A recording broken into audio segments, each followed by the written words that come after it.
I don't care who crosses the finish line with. I actually do like the rain and the darkness. We do? We need, well, like, not all the time. Right. But I think we need some of it. I absolutely believe I think it, East Coast boy, for as much as I don't love Four Seasons, I love Four Seasons. Yes. And I think there's a purpose about having Four Seasons for humanity because it gives you perspective. Right? Having lived on a bunch of coasts and lived in a bunch of places in the U.S. and all over, it's when I lived in L.A., right, for a small period of time, there was always this scenario where it would rain, like a heavy downpour for a day. And there was always people that I worked with. I worked in nightlife, so let's take it for what it was. Right. It's not like a bunch of people with PhDs and so on and so forth. Right. Not to bash them, but maybe their perspective on the world was a little small.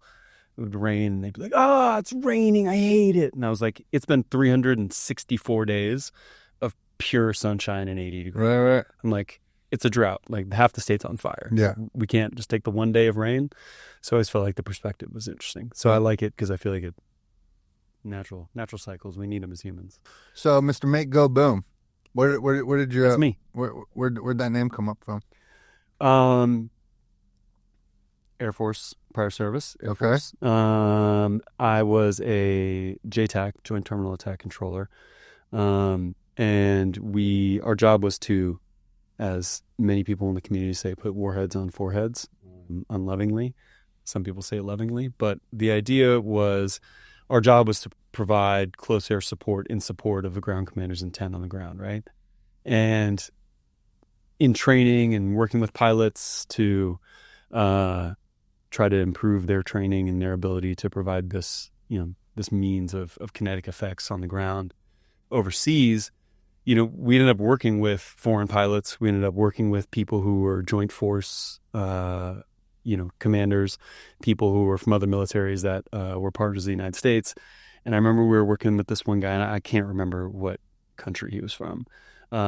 He spoke way better English than I spoke, whatever language he spoke. Right. And we were trying to communicate because I'm trying to get effects on the ground, and this is a war scenario. It's not a real deployment.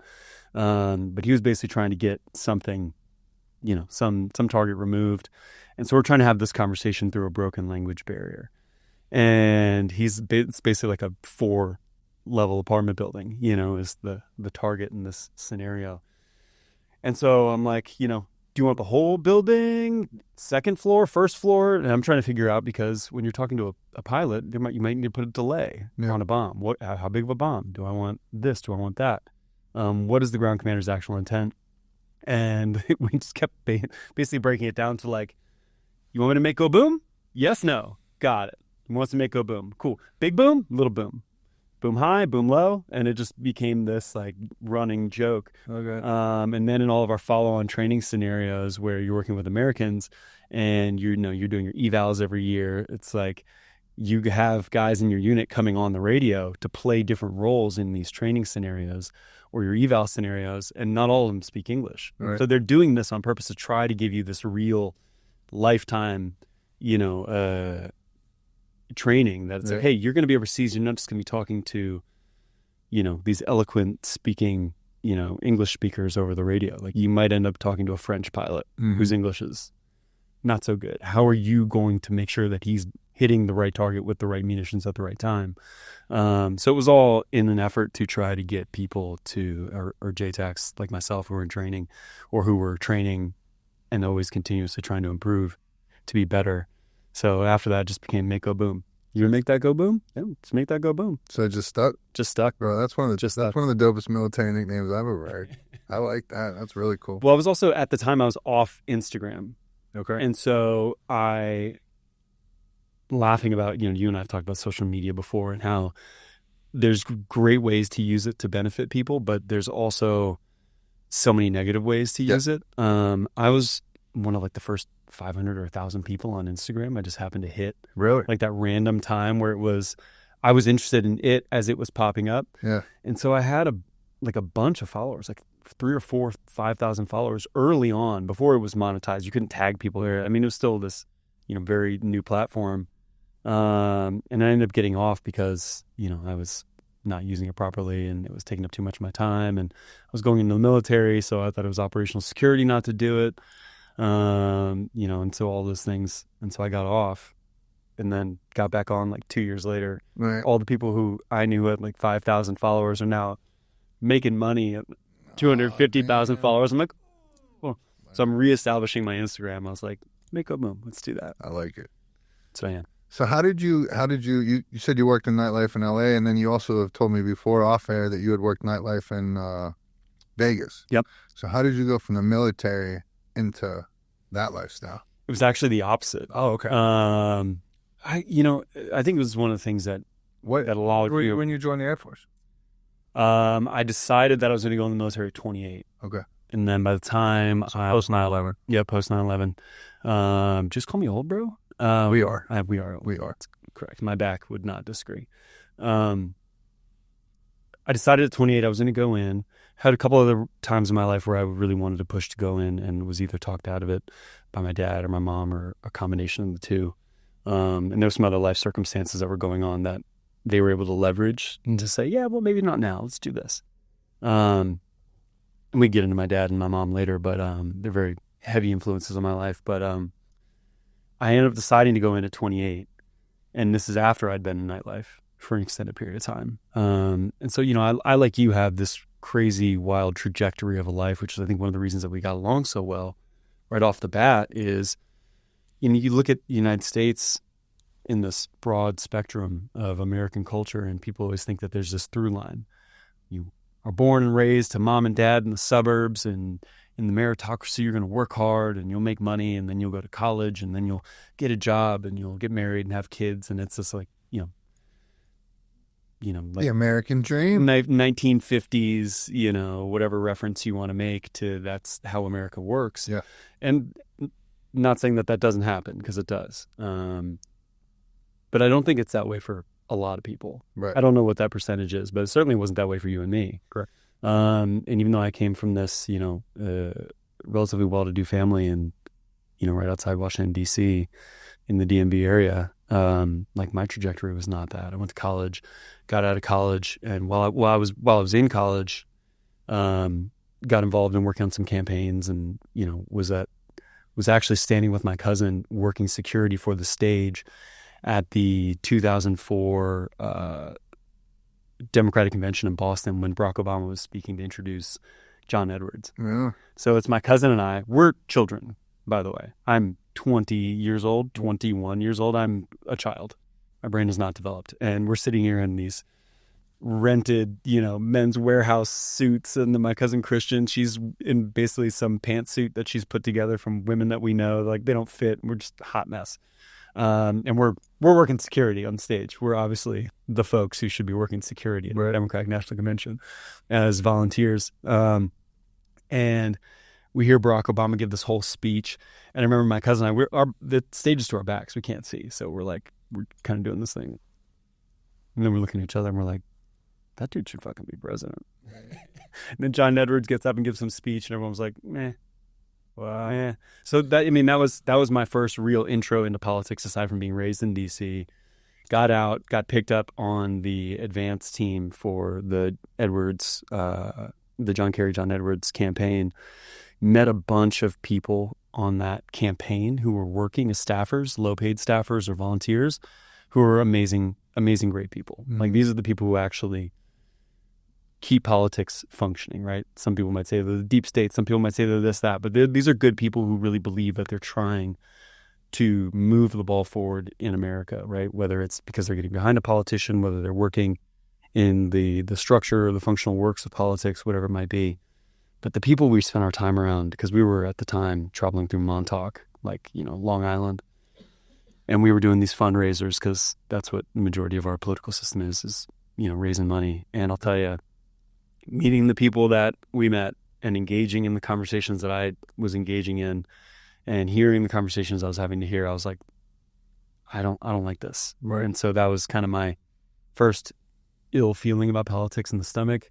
Go back to school. That was over the summer. Go into my senior year, get out, and I'm kind of the kid who's right out of college. Like, cool, got a degree.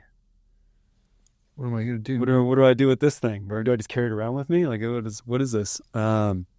and ended up getting the opportunity to go work for Jack Carter, who's President Jimmy Carter's eldest son, who's running for Senate out in Nevada.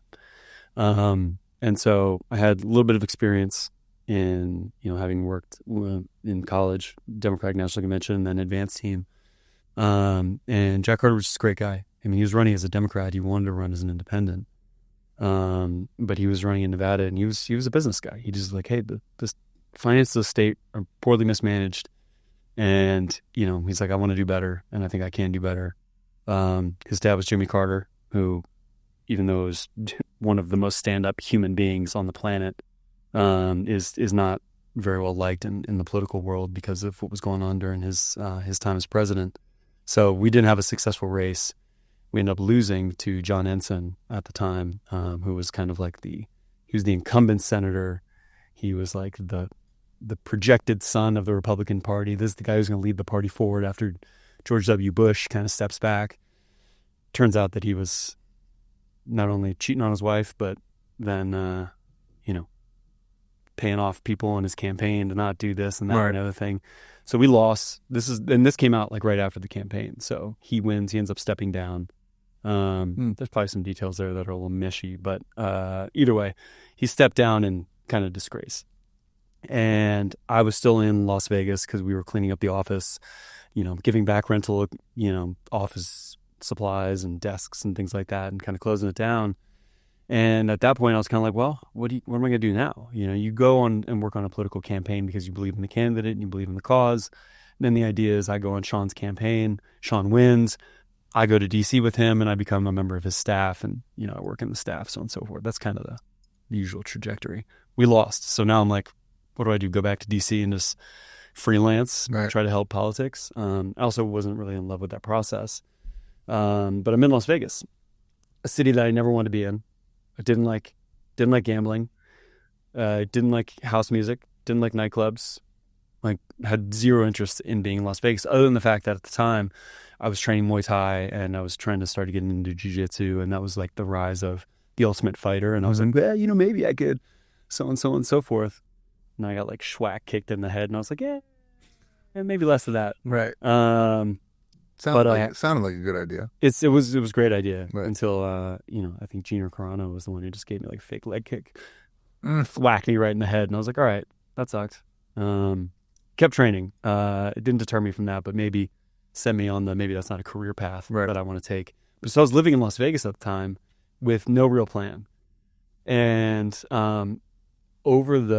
at this point about a year that I'd been there. All the friends I had made were people who were working in some way, shape, or form in nightlife in Las Vegas.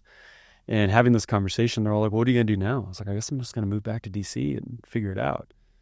And I was like, there's no job I can get here. And they were like, what do you mean? Just come work with us at Tao. And I was like, I can't work at Tao. I don't know anything about nightclub operations. And this is at the time when Facebook switched from where you went to college to where you lived. Mm-hmm. So there was a segment of time where it was like, Trip O'Connell, University of Delaware. Yeah. And then it switched to Trip O'Connell, Las Vegas. And so people were coming out of the woodwork, being like, oh, dude, you live in Las Vegas? Like, did I think you could set me up at the club or the whatever?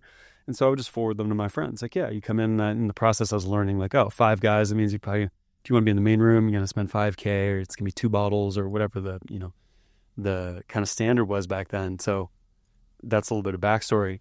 Go into it. My buddy's like, why don't you just come work with us? And I was like, I don't know the first thing about what you do. And they're like, my guy, my brother in Christ, you've been sending us business every weekend for a year. Like, you've been giving me like $10,000 worth of business a weekend. Like, you can just keep that for yourself. And that was the first time it hit me and like smacked me right in the face. I was like, I'm the worst businessman in the world. I could have been making money this entire time, literally just fielding people who were coming to me. I was not like I was like putting out marketing. Right. So people were just like, oh, Trip lives in Vegas. You remember me? We were first grade, Miss Perry's class at Rosemary Hills. Can you give me VIP tickets? Yeah. Circus Olay? Yeah, I know a guy, and like I'm just passing them on to people who are making money off this. Right. And that was the time that they shined the light on it for me. So for me, it was an opportunity to, didn't really have, any other drive for a lot of other things. I was, early 20s. So why not at this point? I've made friends. I didn't want to go back home to DC, not because I didn't love DC and my family and my friends there, but was kind of looking for an adventure, and got on nightlife and did well. We did really well. It was the early days of Tao. This is 2006. Tao had just opened. Giving Tao a lot of love today, I but know you are. well, that's where Are you familiar with Tao? You are. heard of it. I've only been to Vegas because of them. So I've been one time. We got to go to UFC 300, which was the shit. But I think I was probably I was excited to be in Vegas for every reason other people weren't. Everybody's excited to drink. Everybody's excited to be up late. Gambling, doing this. I wanted to go to bed early. I wanted to go work out of Dragon's Lair. Like I had what I wanted to do. So all right. So I got a question for you. Yes. To flip the script on you is, in that scenario, and you look through 7 years of recovery, going to Vegas for that UFC fight, awesome. You're a big fan of UFC fighting. You're a big fan of that single instance, that one event. Yeah. But where did you make the turn in your recovery? What year, month was it? Or is it a time, place, pinpointed spot where you're like, hey man, I want to go to that, and I'm excited because I know I can make a plan surrounding everyone else's events that they're going to go do that would be, otherwise for me be no bueno, right? Where you were obviously in a place mentally, and emotionally where you're like, yeah, I can go there and totally manage this. Right. What if that opportunity had happened a year, 2 years, 3 years? Where was it that you were like, ooh, thank you for the offer, but I'm gonna have to pass. All right. I like how I did like the gambling, man's clean thing. And I have to be honest that there was definitely points in probably earlier on than me getting sober this time that I've been 7 years sober. Probably before that, other times where I would have gotten sober, where I would have absolute inability to go to somewhere like that. Yeah. This time it wasn't difficult at all. It was when I was done, I was done. Yeah. This last time when I got sober, it was just a perfect storm of everything. I had I had things that happened that actually gave me hope. And it was just something that I clinged on to for dear life. I was driven with the running stuff at the time. Getting high again or drinking was not an option for me once I finally actually got sober. Yeah. But again, so that I'm just not into those things anymore. There's nothing that happens after 8 p.m., 7 p.m. really, unless a UFC fight's on or a football game, that really excites me to want to stay up that late. Yeah. And so it doesn't even bug me. And then my wife is, we're into pretty much similar things. We love going to bed early. We like waking up early. Let's go. All that thing. And she may drink once a month. Drinking was never really my thing. Yeah. But again, it's not like I'm hanging out in a VIP of Tao, and who knows what that temptation would have been. Oh yeah. But which brings me to the fact that you worked nightlife in not only Vegas but LA. You've had to have seen some wild shit. Oh man. Do you have a couple stories, not asking you to name names or anything, but do you have a couple stories that stick out to you as like the leading crazy ones? Yeah, I mean, they'll probably lose a little bit of context without names to them. Okay. I'm not under any NDAs, so I'm safe, but I also don't want to slander anybody. Yeah. Maybe you could just say what they do for a living. Sure. There was a couple. So this is the age of Las Vegas where there were plenty of clubs, right, of various nature. But you're talking about top tier nightclubs in Las Vegas. There was 4, 5, right? You have Tao, you have Trist, Body English was still there, and then 1 or 2 other ones. And I had a good amount of friends that worked at the Hard Rock at Body English, and we went to this. So this is the age of, think of all of the common named, like billionaires at this point, level of reality TV stars. Okay. So if you're just rifling off a lot of those names in your head, those are the people who we were just letting come to the club at that time. In my time at Nightlife, they went from being people that we just brought and we were putting them at tables with other celebrities, or we were separating them from other celebrities, like real celebrities, like A-list versus D-list kind of folks. We were separating them because A-list folks, for sure. Where A-list folks are like, I don't want to be near this person. Like, if we're at this, we can be at the same club, but like, we're not near each other. Yeah, we're not sitting together. But then, if you zoom out a little bit over that time frame, by the end of my time in nightlife, like you're paying them money to come to your club at this point, right? Like you're paying them money to host your New Year's party. They're now an influencer level type of operation. So one of those people was celebrating their birthday at Body English. Okay. And they were there with their sibling and their kind of entourage of folks. And, it was one of these scenarios. And now I don't work there. I'm there hanging out with my friends who work there. And so, at this point, when you're, especially at this time, and for me, I was a Vegas local at this point. I'm friends with the security. I'm friends with the hosts. I'm friends with the cocktail waitresses and the bartenders and the barbacks, the managers and folks and so on and so forth. So the way I looked at it is I would kind of hang out in the corner of the bar, or if I knew someone who had a table, I'd hang out with them, because nightlife is there because that's really the only thing for people to do. It's like the social outlet, especially at the time. Now Vegas has much more infrastructure for families and things like that. But back then it was really minimal. So you really only had to go downtown. So I'm now hanging out at Body English, hanging out at the corner of the bar with my buddy who's a bartender and my friends who are running security and so on and so forth. And I can see them sit here and they're like, hey, and happy birthday to blah, blah, blah, blah, blah. And like they shine a big spotlight on the table. Cocktail waitresses show up with the cake and the sparklers, and it's this big fiesta, and like they ain't there. They ain't at the table. And so I'm sitting, I don't have an earpiece in, I'm not working. But my buddy he's sitting here and he's like this. They're not at the table. And I'm only hearing his part of the conversation. So obviously they're going over the radio, like, where are they? Where are they? Has anyone got eyes on them? So it's just, the club is 2 floors, massive spaces, And he basically is like, yeah, like he's having a conversation with another buddy of mine who's working security, and he's like, yeah, we don't know where they are. Like, where are they at? And we realize the only place they haven't checked is like in the back where all the cocktail waitresses' lockers are. And so it's right around the corner from us. We're the 3 closest people there. They look and we're like, oh, we should go look around this corner. Go in the corner, and the person is on the ground, like just having a full meltdown, like pulled all the cocktail waitresses' stuff. Anyone who had their stuff in the lockers just like pulled it out on the ground and messing around. Like, now everyone says on the radio, like, hey, found them. They're back here.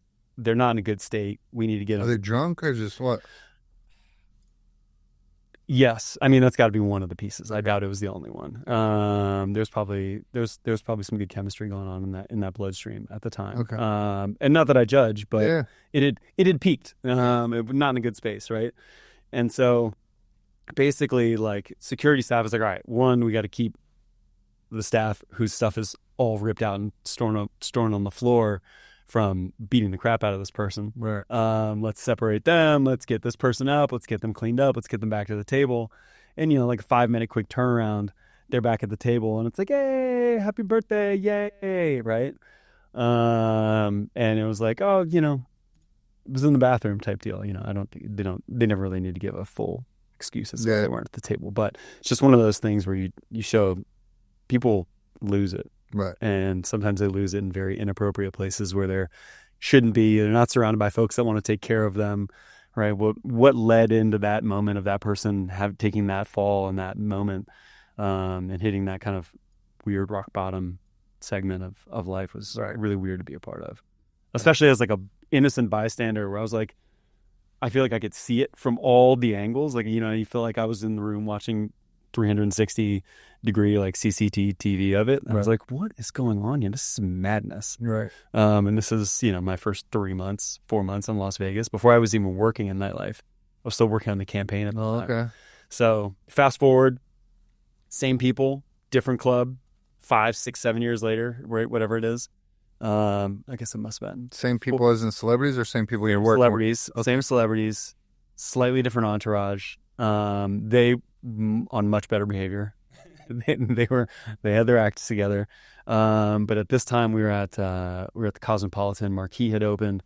I wasn't working at the time. I was kind of like engaging with them in some other, like, I don't want to say friend capacity, but it was people that they were hanging out with or people that I was hanging out with. And at this point, the groups had kind of all become this weird conglomerate of, when they were coming to clubs 5 years ago, they were guests. They'd been continuously coming to the club and hanging out over several events, several years. So people start to form a bond that isn't just a working, you're a vendor and, we're a host kind of relationship. It's now like we've talked to each other several times. So you have familiarity there.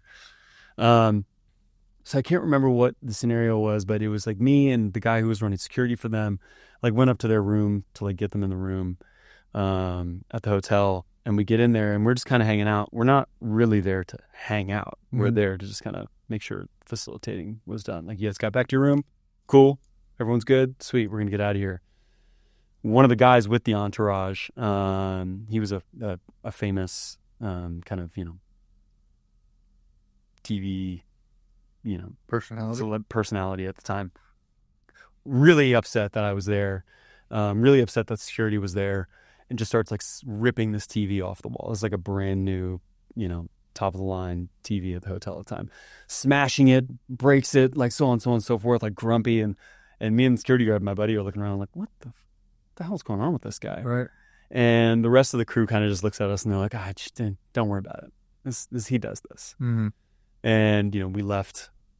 We were like, cool, well, have fun with that. We're getting out of here. This is the hotel's problem, not our problem at this point. Right. So 2 different years, similar group of people, some of the same players, one meltdown over here, one meltdown over there. But I mean, I think the through line is just that, these people were from a very high level of wealth. Mm-hmm. They'd always experienced wealth. They were born into wealth. They were now living through some of these weird traumatic experiences in front of me. And I seem to be the through line in watching this. And there's a bunch of other people I've seen because I worked in LA after that. And so it's a really interesting kind of perspective to have where you are at work and you're watching other people at your work act in these ways that you're like, what is going on in your life that is so bad, that is making you act like this right now in this scenario? Because it's not like we're on the street under a bridge, you know what I mean? Like shooting up and there's police or we're getting shot at. We're not in war. Like, we're not in these stress scenarios. We are literally in one of the most expensive hotels in the world. Mm-hmm. Everyone's well fed here. Water is available. Like, why is this the outcome? So I've always thought, in your and my conversations, I always think it's interesting to see how your brain would think about something like that, right, because of the trajectory that you've been on. Mm-hmm. And, I've hit rock bottom before. I think everyone probably has in some way, shape, or form. Most people don't do it publicly, and most people aren't at that level of wealth. So I always found it interesting to see, like, oh, people aren't different. People are people. Some people just have the things, mm-hmm, and other people don't. Yeah. Some people who don't have the things, when they have the meltdown, we go, crazy poor people, homeless people, But then when you're rich, right, you get away with it, and it's like, we'll just put them back in rehab for 3 more months, right, and then bring them back out, and then they get right back in their Tesla or whatever. And then they're all courageous. Yeah, and then and then so brave, bravo, so brave. It's brave. Yeah, it's wild. What was? And there is a level of bravery to it, right? Trying to fight addiction takes bravery, right? But also, there's an enabling factor to it in a lot of different areas that I don't see in for sure, in one class people I don't necessarily see in others. The one I have a buddy of mine who he had ascended pretty high in life, a lot of notoriety, was in a big position, was a big name in New York City, got himself New York City, got himself into some pretty serious trouble, and I don't think society looked well upon what he had went through and all that stuff, and he and I have sat down and talked pretty candidly, and the one thing I would have never factored in, having not spoke to him before, or for people like you're speaking about, of these high-profile people, is I have no idea what it's like to be up there, right? But one thing nobody thinks about, like, they're up there, imagine what that fall is like. You know what I mean? To where all of a sudden they're knocked down, to where they're having meltdowns or stuff like that. Mm-hmm. I think about that with him, like, I knew what my fall was like, but that dude was 5 times higher than I've ever been as far as anxiety wise, and so, like, bro, that would be it'd be tough to go through. That's gotta be a hit. That's gotta be a hit. Like, it seems like the fall is the fall. The question is, what are the circumstances of the fall, right? Yeah. And to your point, like, I think everyone is redeemable. And then the question is, what does that redemption look like? Who is the one that has to give it? Because I think it ultimately ends up being an individual piece, right? Like, if you can't forgive yourself, for the things you've done, then no one else is going to be able to do it first. And you have to actually mean it, right? There's so many people who, to throw jabs at people who can't defend themselves. Well, it's just you and me. There's so many people who want to receive the love and the acceptance of I've made bad choices and I'm better now and I want to do better, but then the actions don't follow the words. One thing I realized very quickly, especially my last run, was words don't mean shit. It's all about action now. Everybody's heard my words. They know they have no value at that point in my life. Yeah, for sure. You had gotten vulnerable with me. I think we were on a run one day and started sharing kind of how you had lost your way. Yeah. A little bit, just kind of being in that nightlife and stuff like that. If you want to maybe talk a little bit about that and open up, what did that look like for you? Would you say you're an addict or an alcoholic? I mean, alcoholics go to meetings. Isn't that the argument that they say, right? Drunks are just people who realize that they have a problem and don't go to the meeting about it. Isn't that the argument? That's pretty much the argument. The gist. I was probably somewhere in the middle. I had a bunch, I guess this ties into my mom, my dad, and not in a negative way on their part. But, my dad was this, and my mom as well. She always kind of gets the shaft in the conversation. But I'll get to her in a second. I think she's the best way to close it out. But my dad was this just hugely powerful and just awesome human being. Big guy, 6'2", 6'3", 270 pounds of just massive, loud man. He also had a hook for a hand and an eye patch. Really? Yeah. He got blown up in Vietnam. Turns out everyone's allergic to grenades. I don't know. It's a common allergy. I've heard. But I've heard of it, right? Yeah. But so it just top level heroics in war, right? And I think as men do, as young men do, we all kind of say like, there's this weird psychosis for men. I think people talk about it pretty openly on the news now. Like, what's the issue with young men, right? And I think a lot of it is that we have this innate wanting to test ourselves. What am I? What's my actual mettle? Like, what's my spine like? Can I actually stand up in difficult times and be the person I think I'm going to be? Because, it's kind of slammed into our heads, like, be brave, be courageous, be this, be that, be the good person, be the person who cares, be the person who's willing to sacrifice your life on behalf of someone else's, because that's one of the most noble things that you can do. Right. I believe that. I think a lot of people believe that.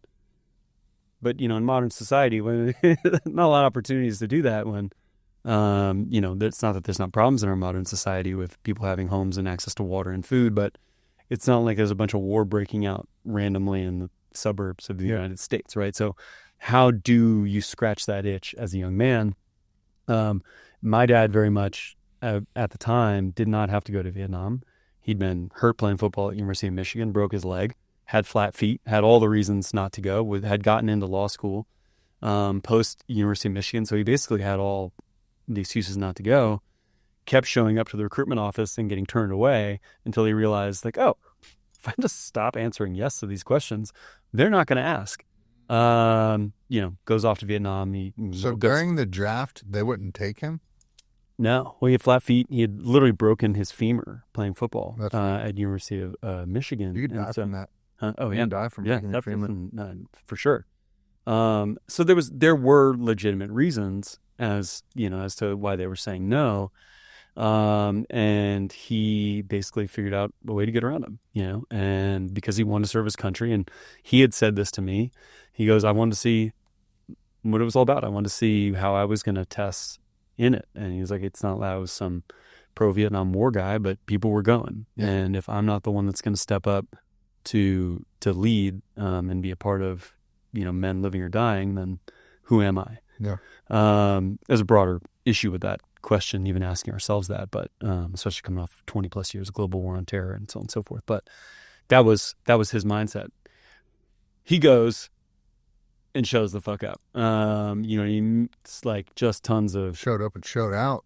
Showed up and showed out. But also, on behalf of America, whether the reason for the war was just or not, showed amazing valor, right? And came home and was still that person, right? After losing an arm and an eye and half of his skull in Vietnam, you'd think that person was going to come back and have issues with kindness, have issues with patience, have issues with, giving love, or, come back and have tons of angry PTSD or drinking problem or whatever it was. None of that. And not to say that he didn't experience it, but if he did, we certainly never were the brunt of it. This is a guy who gave love to everybody, was kind to everybody. One of my memories as a kid, and I think I told you this story, but we would go to the Vietnam Memorial every year for Memorial Day. And, some people wear war on their bodies because it's obvious. Other people, they don't have the scars physically, but they have them internally. And I was, this is one of my times as a kid. So I was 9, 10, 11. Mm-hmm. I was a kid. I knew what was going on, but I didn't fully understand human dynamics at the time. Still don't. But there's this guy who comes up to him and he's telling my dad this story, because obviously my dad is a Vietnam veteran. I mean, shit, looks like a fucking pirate. You know what I mean? He literally won Halloween costume contest by accident. Stop. Yeah, 100%. Because he walked around, he's got an eye patch and a hook. You know what I mean? It was the 70s too, 80s. So he's got these big collars. What was it? Yeah. What was it like? What was it like bringing your? I don't mean to sidetrack you. What was it like when you as you're getting older, 4th, 5th, 6th grade, you're having sleepovers and you bring your friends over and they meet your dad for the first time? Oh, he went out of his way. Oh, he did? To fuck with them? What did fuck with people? It's all the time. I mean, I was in college. And he was still taking his glass eye out and putting in people's water cups. Nuh-uh. Oh, 100%. I love it. I had a roommate. He's a great dude. He played lacrosse at University of Delaware, and his family was originally Haitian. And he was like, yo, I'm going to love your dad, but I'm not going to lie. Like, the hook scares me, bro. Hook scares me. And so it was like one weekend where the parents come up. We're all at college. Of course, we're stoked anytime parents come into town, because we're actually going to eat a full meal. We're not going to have ramen. You know what I mean? I actually get to shower, that kind of thing. And so we all go out to eat. And so my dad goes to the bathroom and comes back. And of course, we all told everyone went out of their way to tell my dad separately, yo, the hook freaks him out. So my dad comes back around the bathroom and sneaks up behind him, just comes up to the side of his face with the hook and just rubs it right on his cheek. And my boy's just looking at the hook. That's hilarious. Everyone's just dying laughing. So my dad would go out of his way. We used to call it, and I think we miss this a lot in society nowadays, where it's, sticks and stones may break my bones, words will never hurt me. Mm-hmm. You are never going to hurt my feelings. And we used to call it getting your goat. Right. So don't let dad get your goat. My dad took it as a personal mission to try to find what aggravated you. And you just sit there and just dig at it over and over and over again until it didn't affect you. Yeah. And then he'd go, good job. And then he'd find the next thing. And he'd just pick at you. My freshman year in high school, my dad walked me all the way in to my class. And I mean, this is in the age of, he was acting R-word. Mm-hmm. And it was people would laugh at kind of that behavior. But this is a guy with a hook. He's huge as well, by the way. His hands are like yours. There's just these, meat slab. Well, hand there was a meat slab. So yeah. See what I did there? Yeah. Singular, not plural. English words mean things. But so he would literally do that to try to embarrass me. First day, high school. I'm walking in, freshman. I have long hair. I look like a girl. It's a mess. And at the time, he saw that was the last year he did it, because it didn't bother me. I was walking right in. I was like, hey guys, this is my dad. Watch out. And then he, gave me a big hug. He's like, hug, kiss, love you, son. Later. Walked all the way back home, And so just the fact, looking back, he took time out of his day to walk to school with me, just to embarrass me, to make sure I was good and establish, I didn't realize it at the time, but this is a massive man with a hook for a hand walking in with his son. He was also exerting dominance. Yeah. He was coming in being like, yeah, I'm going to make fun of my kid. You can make fun of my kid. If you want. Hook for a hand. Yeah. You know what I mean? It was, I didn't multi-layered lessons there. Exactly. Multi-layered lessons. But so he obviously plays this big role in my life. He's the patriarch of our family. We have a huge family. Nobody doesn't have a personality, right? It's bing, bing, bing, bing, bing, bing, bing. Half my family's Irish, the other half is Irish Italian. Your accents better be on point. Your puns better be good. You better be witty. You're going to get it from all angles at any family event. Dude, your Thanksgiving must be epic. Epic. Bruh. It is fire. And it's just a lot of trash talking. But everyone's having a good time. It's all love. But that being said, like that's the environment I come from. My senior year, at the end of my junior year, going into my senior year in high school, his kidneys fail him.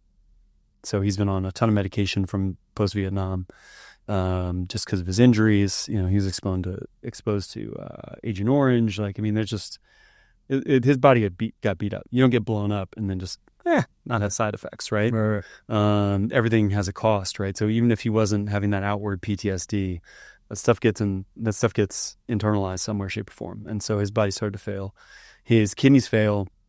He goes into renal failure effectively and needs a kidney transplant. So this big, massive man goes from being 270 to somewhere 315 pounds. He would get bigger and smaller as he would go, to this kind of 150-pound, weight loss, bedridden. Really? Yeah. Just top of life. Yeah. Smiling, laughing, giving everybody hugs, being the man. And might I add, every reason not to be that way. Yeah. You know what I'm saying? Like, there's a lot of people that would be very bitter about what they experienced in Vietnam, not having a hand, eye patch, everything like that. Yep. But none of that shit held him down. He just kept it going. Nope, 100%. You never had an issue. You know what I mean? Like, used to show us, like, we used to spend this time with my dad where he would go, hey, just spend today only using one hand. Or like, hey, we used to take my dad's eye patches because he had a bunch hanging on the door, and like you'd wear one for the day and try to function. And you're like, just see what it's like. Bro, this is terrible. Yeah. You know what I mean? Like, go get in the shower one time and just try to do shampoo and soap and everything with one hand. Mm-hmm. It's not that you can't. Imagine if you go to slip in the shower and it's on the opposite side where, you got to throw an elbow into the wall. Like, it's, and he was constantly in pain. I mean, my mom, all the way up until the day he died in 2019, was literally still finding pieces of shrapnel that were working their way out of his skin. This is 40 years after the war. You know what I mean? So they don't build humans like that anymore. No. Well, here's the thing. I think they do. Okay. I think they do. But I don't think. My dad was around in the age before the podcast. My dad loved to talk. He could tell a story like nobody else. All of his crew was like that. But they were also the kind of people that they don't want to be on the news. They don't want to be on TV. They're humble folks, right? They may be somewhat arrogant and, these kind of big personalities in some way, shape, or form that can have their pros and cons. But they were these big personalities, but they were not people who wanted to be out on TV. Right. My dad had humble values. Exactly. There was a million opportunities for him to do that. That wasn't his thing. Yeah. They always asked my dad to MC things, and he would try to do everything he could to get out of it. It would end up doing it, and would do a great job with it. But that wasn't his goal. His goal was to do well and do good by other people and to help people, and make money in the process. This is the United States. It's capitalism. It's not easy to do. But he always was countered by that. Hey, if I'm going to do something good for money, I want to do something better for free. Yeah. And so, that's something that stayed with me. But so out of high school, big dive. In high school, as a teenage male, I'm having issues with my dad because I'm trying to come into being a man and figure out what that means. And, I was not the most emotionally awake and connected person when I was a kid. I very much dealt with my emotions through physical action.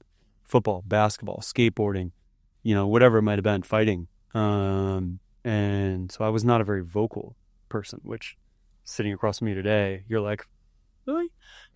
I wasn't a big talker. I had friends and I made friends and I could do it, but it was more so a function of my personality that I would use to keep people at a distance because I wasn't really sure of my emotions. I had 4 emotions: tired, hungry, sad, angry, happy, 5. Right.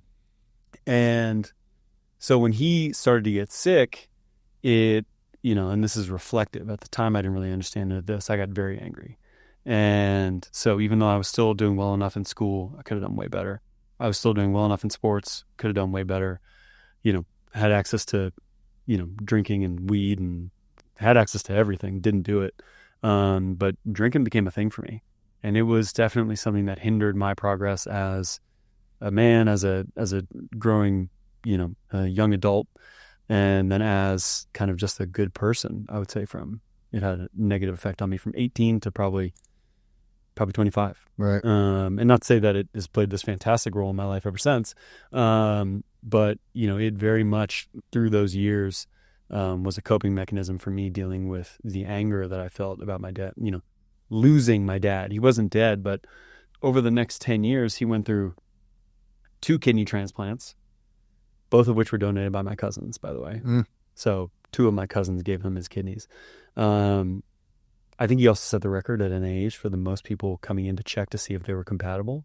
Really? To donate a kidney. Really? I might be making that up, but I remember one of the doctors saying, like, we've never had this many people come in to see if they could donate a kidney. Oh, that's cool. Which I think is a testament to who he was. He didn't ask anybody. They came in and did it. My family also lied to me, and they told me, you can't, you're too young, you can't do it. And I realized that I wasn't too young. They were just worried that I would have been a match and that I would have given it to them, and they didn't want me to do it. So thanks, fam. Lying assholes. But that being said, over the next couple of years, 2 kidney transplants, quadruple bypass heart surgery. He had a 2.5 foot blood clot or 2 foot blood clot the entire length of his leg. That the only reason he survived from that was because his doctor was taking a leak in a urinal next to 2 other doctors who were talking about an experimental surgery. And my dad's doctor was like, I think I got a guy for you. Really? Yeah, like should not have survived any of this. So he shouldn't have survived getting blown up in Vietnam. He was dead. Yeah. And he was dead for several minutes before he came back. And then he literally had died in front of me on the operating table in front of my mom and my family several times. So this is a guy who just should not have survived any of it. Lives through all of it, then gets B-cell lymphoma, cancer, because it's part of his, immunosuppressants, because he's got 2 kidneys that belong to somebody else living in his body. Your chances of getting lymphoma are much higher. Gotcha. Because your immune system is repressed. Got that, went through chemo, radiation, the whole 9, lost all his hair, survived, came back, full head of black hair. You're like, what is going on with you, bro? Like, you are a medical, like literally, our doctors used to say, they're like, this dude's crazy. And so over all those years, this was my biggest development period as a young man. I didn't have him, the person who I wanted to lean on the most. And so I definitely leaned into alcohol. Bigly, as they say. And that was not good for me. It was not good for my relationships. And I look back and I go, I'm so thankful for the friends that I have from all those periods of time. People who still showed up to my wedding this year, people who are still friends of mine, people who are still kind to me, who've known me my entire life, when I did not deserve any of their love. Like, right. I was not there as a friend. I was not a good boyfriend. I was not a good son, brother, whatever category you want to put me in. I was not being good at it. Yeah. So yeah, I mean, not a big fan of who I was at the time. And I definitely attribute that to alcohol was the medicine I was taking to try to manage the symptoms of the emotional anger and pain that I was feeling at the time. Right. Well, dude, thank you. Thankfully, you got it under, thankfully, I think so much of that is because of the way you were raised. You know what I mean? 100%. With your father and everything like that. But thank God you pulled out of it when you did and you didn't let it drag you all the way down. Yeah, man. I mean, look, again, I think this is how... And then to be able to make it all the way through Vegas and LA, nightlife, and it not take you down. I would be dead. I mean, look, man, I hit a lot of rock bottoms. I think that's how, to your original question 48 minutes ago of how did I get into the military? I took you on a long walk on that one. But I got to the end of my time in nightlife. I'd worked in LA. I was now working as kind of a consultant with another company in Vegas. And, I think a couple things kind of held me through, which was one was fitness. I always wanted to do physical activity because despite my leaning into alcohol to cope with emotions, the physicality that I had as a young person, preteen, teen, high school sports, college sports, so on and so forth, never left me. So that was kind of my balancing act of surviving. Booze to get me through the night, physicality to get me through the day. Yeah. And that, I think, really helped me stay anchored to really good people who were living a healthy lifestyle, that I was always able to, like you said, tap into who I was raised around and the people that were the guiding lights of my life. Yeah. so that I never lost the sight of that light. It was never full darkness, right? And so I was lucky in that. If that physical seed hadn't been planted in me, and some of that is luck, nature, nurture, whatever. But if I had lost that, who knows? Who knows? You know, I was always 1 degree of separation from the dark side. And so, you know, that physical connection kind of helped me. I was always coaching people. I was always working out. I was always doing this or that. And I think that you know, that connection to humans who were trying to better themselves always kind of kept me 1 foot in the light, 1 foot in the dark. And I think it kind of finally hit. You know, I remember when I was 28, I was turning 28, and it was this milestone for me. Granted, men, their brains don't really fully congeal until we're like 26. Yeah. So I'm 27. So I think this is a lot of it, is it kind of came out to my brain. I was like, oh, I need to get my act together. And that happened. My 28th birthday came, and I was like, that's it. I've always wanted to go in the military. There's been 2 other times I wanted to go in, and I've been talked out of it. Like, that's it. I'm done. I need to test myself. I want to do this. This is what I've always wanted to do. And I know that there was a conversation, and I can't remember who it was with, but it was somebody who basically asked me that question. They're like, what do you want to do with yourself?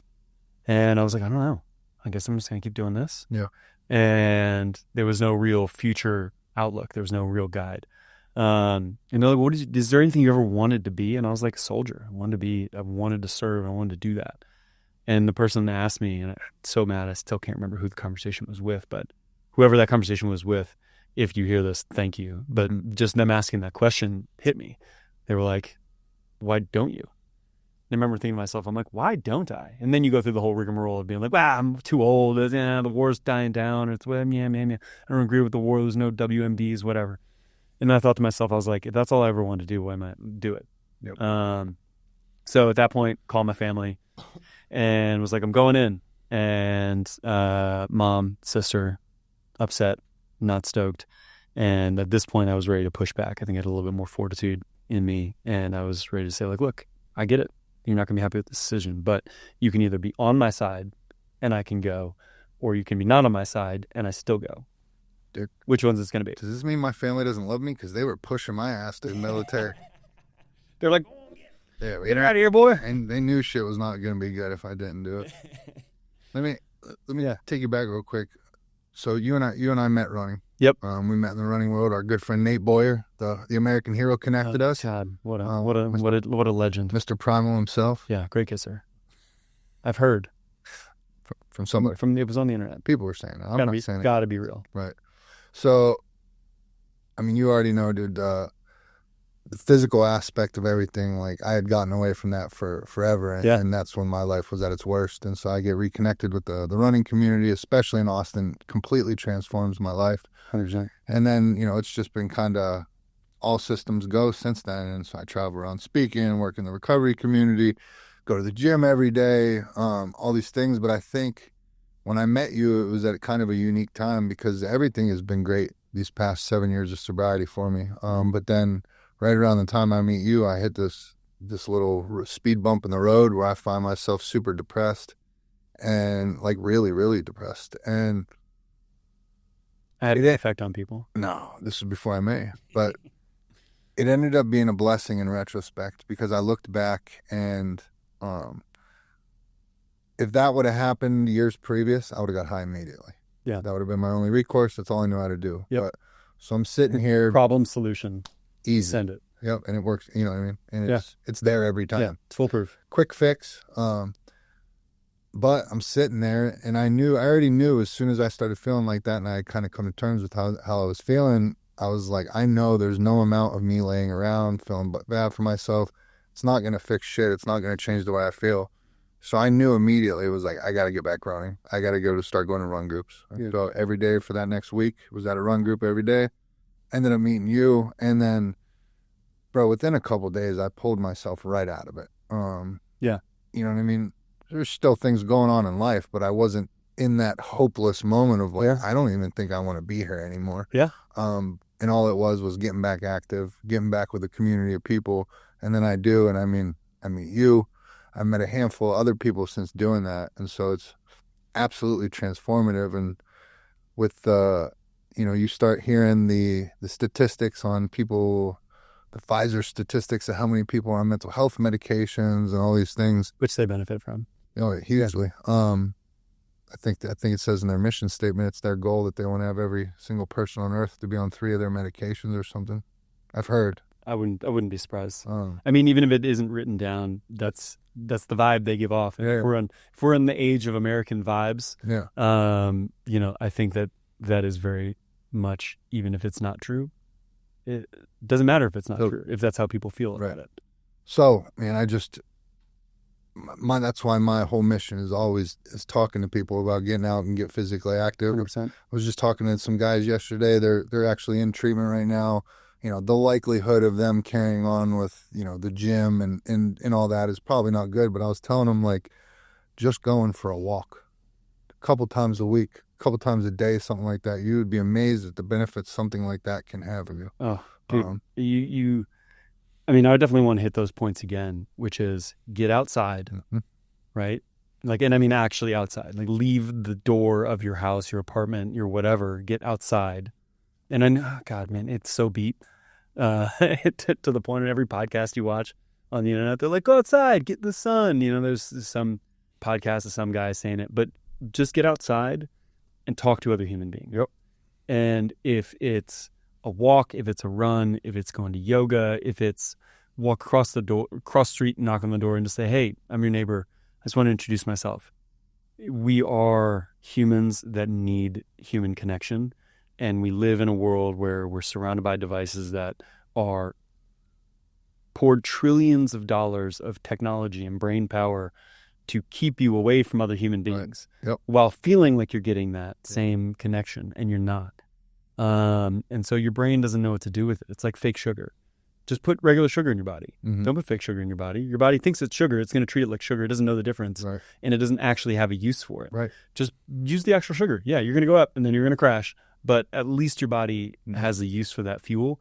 It's the same thing. If you feel like you're down, my wife does this all the time. She goes, I'm feeling a little down. I'm probably going to turn my phone off for a couple of days. 100% agree. Right.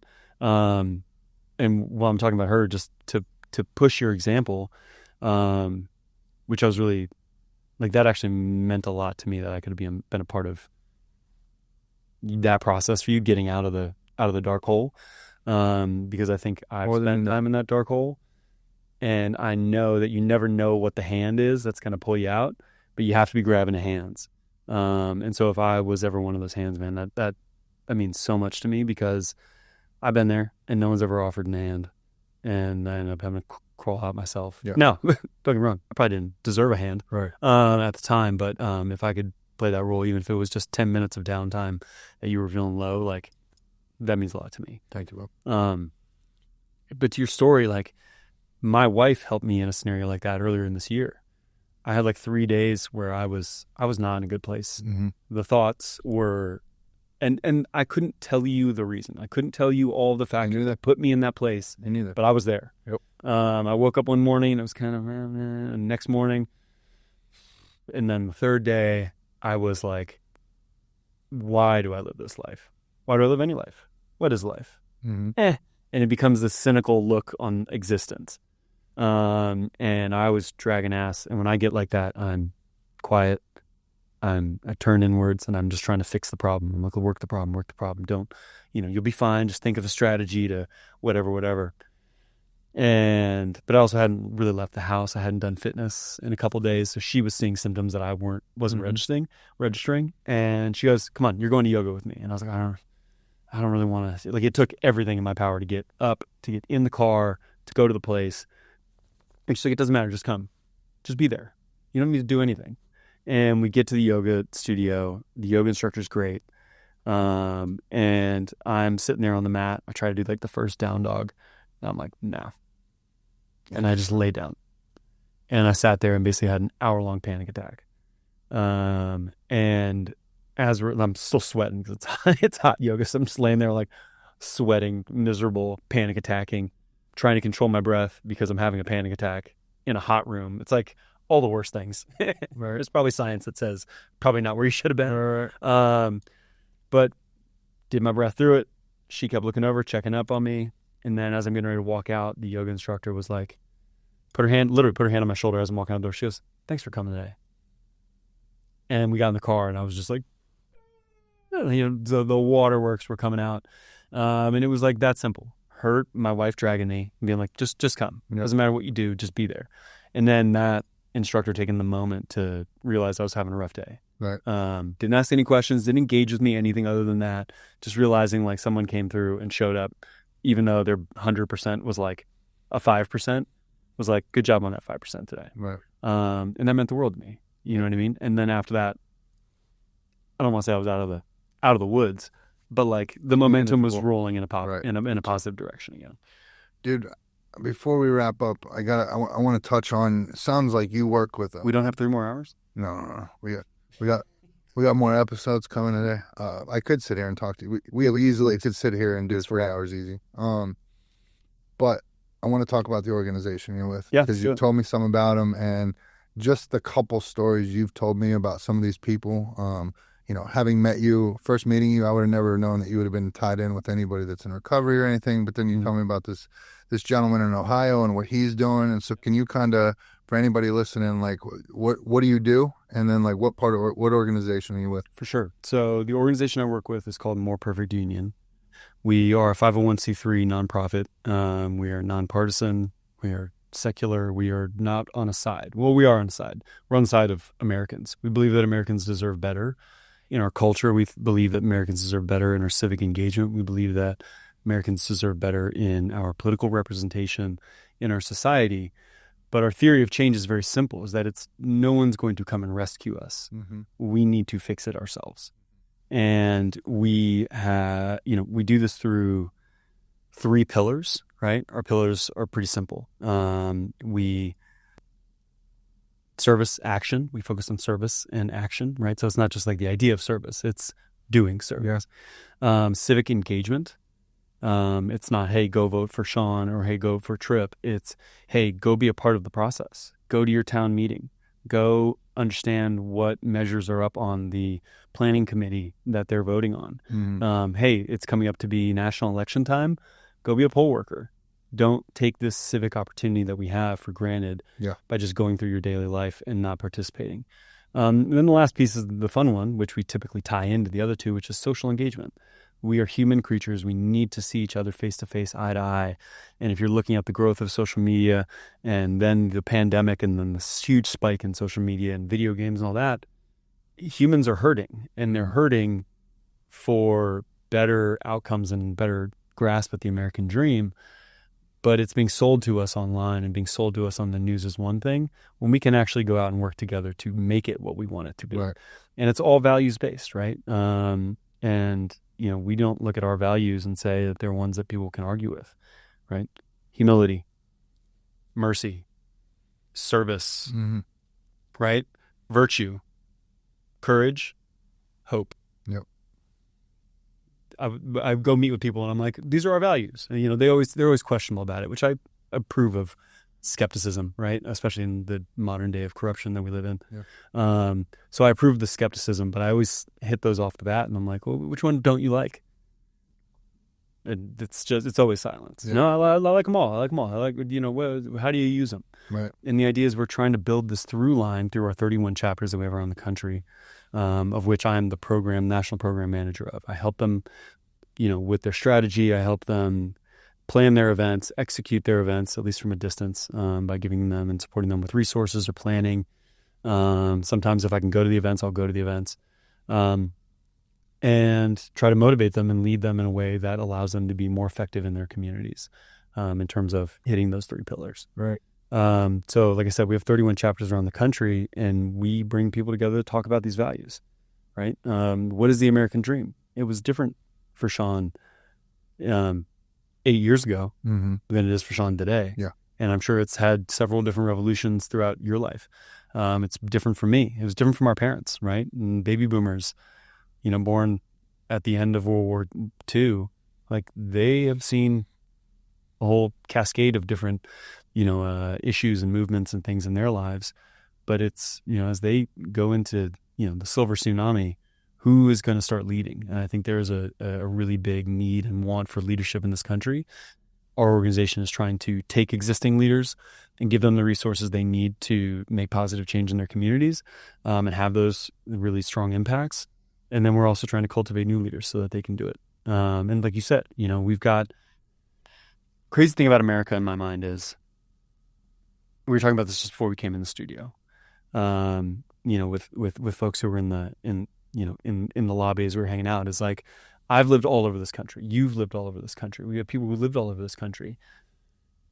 Nowhere is the same. Mm-hmm. I went to school, University of Delaware. If you have the opportunity to go, no offense, University of Delaware, don't go. But I lived in Miami. I lived in New York. I grew up in Washington, D.C. I lived in Los Angeles. I've been everywhere while I was in the Air Force. Whatever it has been, everyone just kind of drapes the American flag over this country and says, you're Americans. Yep. Figure it out, freedom. What's the through line? You have people who came here yesterday, and you have people whose families came here 200 years ago. They live in different parts of the country. Portland, Oregon, and Portland, Maine are not the same place. They have different problems. They have different weather. They have different ways of thinking. And we need to find and build a through way that Americans get on board with, so that they go, hey, we're all in this together. And our founder, JTAC Airman, who started our organization, came back after years of war in 2015, and lost brothers and sisters in war, got shot at people and hate on behalf of the U.S. Constitution and this country and its ideals. And he comes home in 2015 at the height of Hillary Clinton and Donald Trump, and America's tearing itself apart. And he goes, what are we doing overseas if it's dying back here at home? So let's rebuild it on our own. So that's our mode. And I mean, whether that's our buddy Dale King in Portsmouth, Ohio, who came back, Army vet, and looked at his community because he was a CrossFit guy and built a CrossFit gym, and realized that he was looking down on the community that had been terribly hit by the opioid epidemic and crisis. And he was looking down on them at first, being like, oh, these are the dregs of my society. Yep. And then he goes, wait a minute, this is my society. This is my town. These are kids I went to high school with. These are not schleps. This is a guy who a week ago was at work and had back pain, and now he's addicted and he's using heroin because that's his options. How do I help these people? And completely changed the model of his gym, and completely changed his business mentality. He now opens and runs businesses that employ people in recovery so that they can have positive impact and they can have jobs. They can have a place where they can come to and be held accountable by a community that loves them. We've got our brickyard leader here in Glen Rose, Texas, who's just outside of Fort Worth, who it's her and her husband. And, he's a combat Marine who is, on medical and getting out and getting paid by the VA. They don't have a ton of money. They have a farm. They literally work together with people in their community to gather, clothing, household items, whatever it is, and every year do an annual event where they give that stuff away, and they slaughter one of their pigs to feed the community, right? So whether it's Texas, whether it's Ohio, DC, Burlington, Vermont, we just had a gal who's one of our brickyard leaders get named to the planning commission, right? Like, when you show up and you're a leader because you're trying to do good and you don't care who people voted for and you're just trying to help fix the problems in the community, people are going to like you. Bro, sign me up. Bro, you're already in. You've already made friends with me, unfortunately for you, so you can't get rid of me now. This is amazing. This is good stuff. I had a good conversation. I didn't mean to cut you off, did I? No, you're good. I had a conversation with Always cut me off. All right. Because I'll never stop. I had a conversation with a buddy recently, and we were sitting there talking about, he was talking about step one, step two. And he goes, most people are step one people. Yeah. They live in step one. They dream. Everybody has ideas. I'm going to do this. I'm going to start a podcast. I'm going to do this. Not many people ever make it to step two. Yeah. And then he and I were kind of talking about it. It's like, I feel like my problem is I'm stuck in step two. Yeah. Just because I'm always grinding. I don't ever pick my head up or anything like that. And so to hear about an organization like, y'all are about step two. Yeah. 100%. You know what I mean? And that's what this country needs. I think people. It's what they need. 100%. But I also think, like, to your point, to take it to step three is people need people.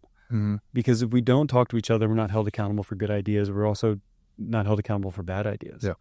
Right? So if you're in your silo thinking one thing and I'm in my silo thinking another thing, not only are we not able to come up with the bridging idea that will take the whole of both of your community and my community forward, your silo and my silo, we are stuck with the same idea circle. And that is shown to be just as negative as anything else, right? And so if I'm only talking to the same 3 people that agree with me all the time, we're in violent agreement. At some point, we have to start fighting with each other about who agrees with the other person more. Right. Versus the fact that you and I might come together and talk about 10 things. We may only agree on 8, but the other 2 we actually agree on a lot. We're just trying to figure out how to make your side and my side mesh. Right. If you don't have that, then we could go 10 for 10 from the field. And right now, I think we have a system that's set up so that we don't go 8 from 10. We're going 2 out of 10 because 8 things we're not talking about, right? And so this is not More Perfect Union. This is Trip O'Connell. But, they always say the 3 things you don't talk about in the U.S. are money, religion, and politics. And I go, what are the 3 things we're most divided on? I don't see that as being an accident. Yeah. Let's talk about those things, because when you don't talk about things or you don't work on your problems, you don't work on your weaknesses, they become hindrances to you. And then when someone asks you about it, you're so internal on it. You tense up. I can't talk to you about it. I get angry. Screw you, Sean. And it's like, that's not a way that we're going to come up with a solution. Right. And it doesn't mean people can't stand on principles. It doesn't mean people on the left or the right can't be principled in their thinking. But if everyone's an enemy, then, or like, what's the argument? If you're a hammer, everything looks like a nail. Yeah. So how do we be a tool set as every individual? Right.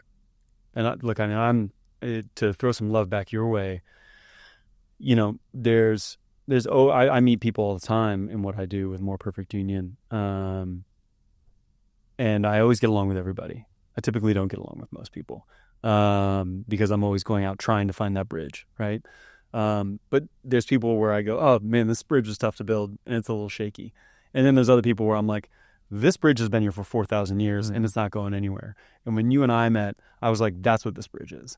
And we had a coffee meeting recently where I think people need to come out and say, like, my goal is to do better by society. And it's not about making money. It's not about wearing the shirt that says MPU or I am redemption. I don't care what shirt it is. I want it to be better. And I don't care who crosses the finish line with the winning idea first. I just want us to get to that finish line. And like you said, as a society, I feel like we're stuck on square 1. And some people are at square 2. But people aren't even talking about what square 3 is. And I want to start whatever those conversations are so that we can start thinking about what square 3 is, because that's what leadership is. It's not just you and I stepping up or other people stepping up to say, I want to fix it. Leadership is painting the picture of what it can be, convincing people that is where we can go, or I can take you, or hey, and I might only be able to take you 1 or 2 steps, but Sean's going to take you the next 3, and then it's up to whoever's next to take you the next 5. But the fact is, if nobody's painting that picture for Americans at the local level, regional level, state, regional, and then country level, then I'm not seeing that from others. Right. For sure. And I'm not the best messenger for it, but I'll still try. And I think that hopefully that inspires other people who want to try. Let's go. Be the change, bro. 100%. I am the change. You are the change. Everyone is the change. I think that's the whole piece. Is like it doesn't happen because you hope it happens. And I mean, I'm a bigger fan of hope than optimism, because I think optimism is the thing that makes you go like, yeah, it sucks, but it'll be fine. Right? If I just keep going about my business. Whereas I think hope inspires and asks for and demands action. I've heard someone say that recently, so hopefully I didn't butcher it too much, but I very much agree with that philosophy, is that hope, which is one of our 6 core values at More Perfect Union, hope makes it not be this. Let me take that back. Hope is the thing that makes it so that things will be different. Right. Because if you just hope that things are going to be better without action, you're just an optimist. If you hope with action, then it changes. Right. So I'm stoked to have met you, and I'm really happy to be here. Me too, sir. Me too. I got 2 quick questions for you, and we're going to wrap up. I'm going to take you back to Vegas real quick. Okay. Hypothetically speaking, you're walking out tonight. Yep. UFC Heavyweight Championship of the World. What is your walkout song? Man. Hold On, I'm Coming by Sam and Dave. By Sam and... What kind of music is that? Oh, okay. It's all right. soul. That's a good one. I like it. Hold on. I like it. I'm coming Very ready for you. I Yeah. could say it. Yeah. Because imagine that's the song that plays, then you walk in the ring and you just knock dude out. Yeah. I was like, I told you to hold on, bro. Beast. You could have more time in the ring. Right. Beast. And then lastly, man, this How we really get knocked out. There's no chance. train Muay Thai, you're gonna be good. The way we like to wrap up the show, bro. Thank you so much for coming on, man. Thank you for getting vulnerable, letting us into a little bit about who Trip O'Connell is. But if you would be so kind, take a look in your camera, maybe throw out some I am statements to let them know who Trip really is. I'm Trip O'Connell. I am Mako Boom. I am someone who is unconfident in my abilities, but every day tries to push forward and get better. I am